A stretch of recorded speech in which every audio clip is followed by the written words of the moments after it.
ఇప్పుడు వరకు జీవితంలో ఇలాంటి సినిమా చూడలేదన్న. ఫ్యూచరిస్టిక్ స్కైఫై మూవీ ఇది మాత్రం చెప్తున్నాం కదా, 2000 కోట్ల నుంచే కౌంటింగ్ మొదలవుద్ది. ప్రభాస్ ఫ్యాన్స్ కి పండగ.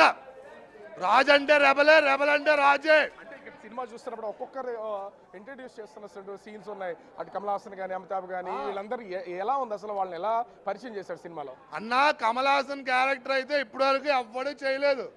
కమల్ హాసన్ క్యారెక్టర్ నా భూతో నా భవిష్యత్. అమితాబ్ బచ్చన్ అశ్వత్థంలో చింపి తెంగాడు. ఇంకా ఇక్కడ అంటే ముఖ్యంగా చూస్తే గ్రాఫిక్స్ విషయం సంబంధించి ఆ సినిమా ఎట్లా ఉంది? ముందు అంటే ట్రైలర్ లో చూసిన దాని ప్రకారం చూస్తే అంతా మిషనరీ వర్క్ లాగా కనిపిస్తుంది. అసలు ఏంటి బుజ్జి క్యారెక్టర్ ఎట్లా ఉంది, భైరవ క్యారెక్టర్ ఎట్లా ఉంది, ఏమున్నాయి దానిలో? అన్న, గ్రాఫిక్స్ గురించి చెప్పాలంటే ఫస్ట్ ఒరే ఓమ్రోట్ ఇది నేర్చుకో. ఆదిపురుష్ 600 కోట్లు దొబ్బెట్టడం కాదు, ఇదే